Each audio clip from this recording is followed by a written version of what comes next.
2 Samuel, chapitre 24, au 18e verset jusqu'à 25.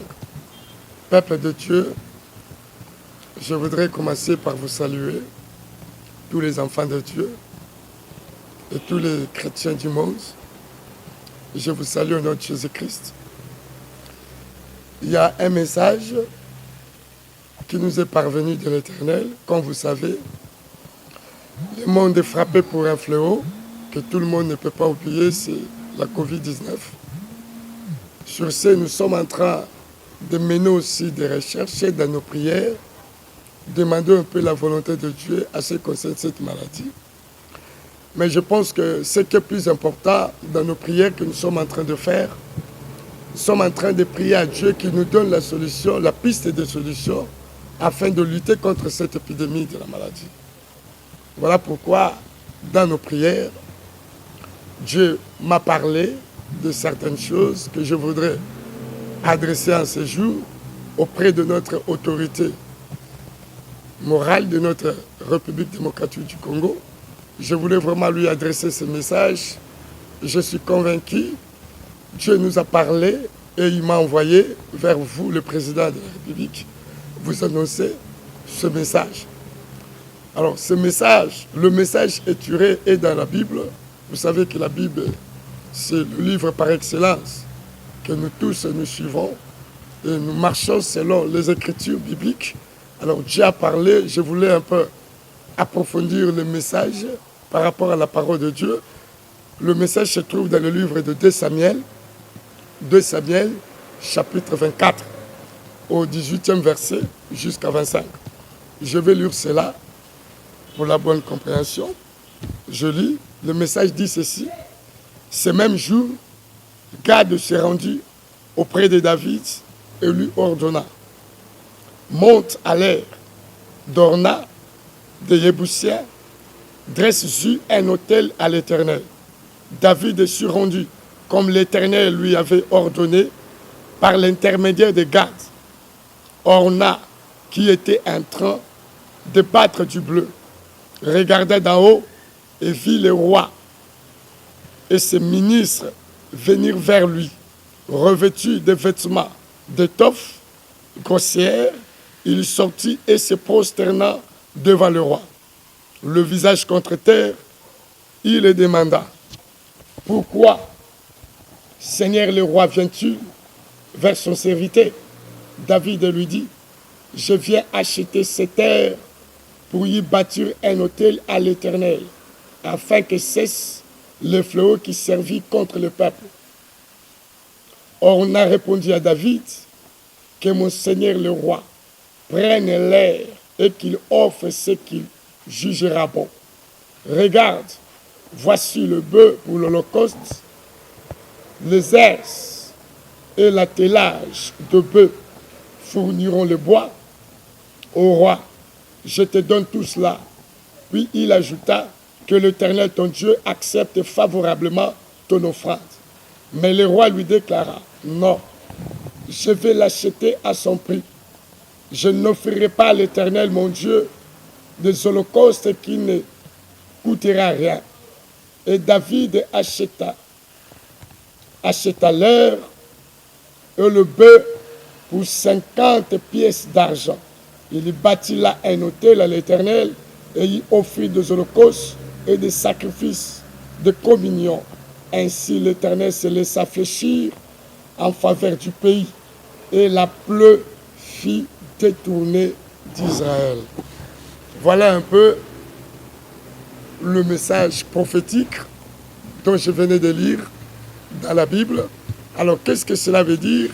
Le message est très clair, je vais donner sa révélation.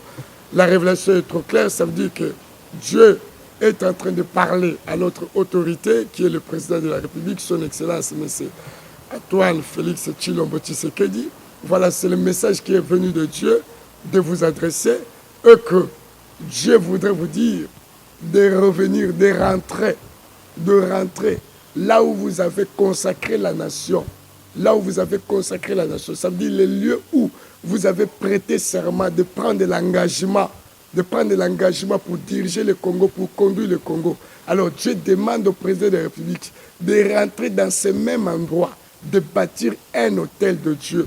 L'hôtel de Dieu, c'est quoi? L'hôtel veut dire, c'est un culte adressé à Dieu, accompagné par une offrande. C'est ça qu'on appelle l'hôtel de Dieu, c'est que Dieu demande de bâtir. Donc le message est trop simple pour ne pas trop parler, multiplier des paroles. Le Seigneur demande à notre président de la République de revenir là où il avait passé le message pour la nation, là où il s'est passé la passation de pouvoir pacifique. C'est là où Dieu nous demande qu'on aille célébrer un culte, qu'on adresse un culte, qu'on bâtit un hôtel de là-bas pour que Dieu écoute cette prière, cette lamentation, enfin d'exterminer le fléau qui est en train de nuire la population de la République démocratique du Congo. Donc nous sommes en train de chercher des solutions, des vases et moyens. Comment faut-il faire pour que ce fléau puisse se terminer? Voici maintenant la révélation que Dieu a donnée aux prophètes. Il faut que nous célébrons un culte est demandé au président de la République parce que c'est lui qui est le garant de la nation. Ça veut dire qu'il rentre là où il avait fait son meeting, là où il s'est passé le passage de pouvoir à la palais de la nation. C'est là où on va célébrer un culte. Et ce culte-là soit accompagné d'une offrande. C'est ça qui s'est passé ici. Il y a eu un fléau qui a battu tout le peuple de la ville où était David. Alors tellement la chose était trop grave, on cherchait de quels moyens, qu'est-ce qu'on pouvait faire pour revenir un peu à la paix dans le pays. Voilà pourquoi Dieu a montré à ses serviteurs d'aller consulter David. Et les serviteurs sont partis vers David, ils ont consulté David, ils ont parlé à David d'aller voir le roi Gad. Et David aussi a obéi à cette recommandation divine. Et lorsqu'il est allé voir le roi, le roi lui a donné aussi des orientations. Il était obligé de bâtir un hôtel pour la nation.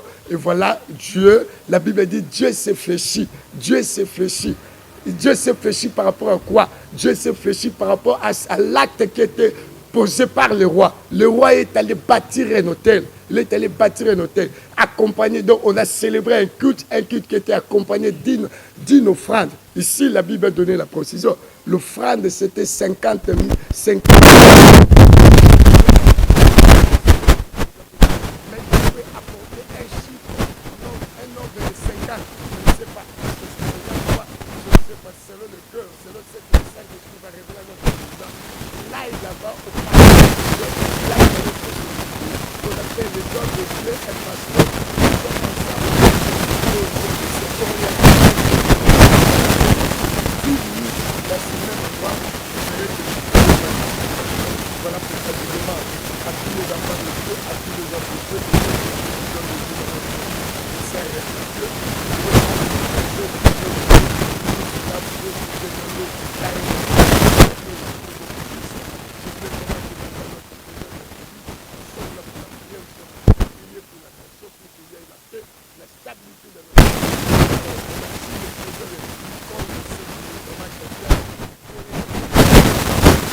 Et le roi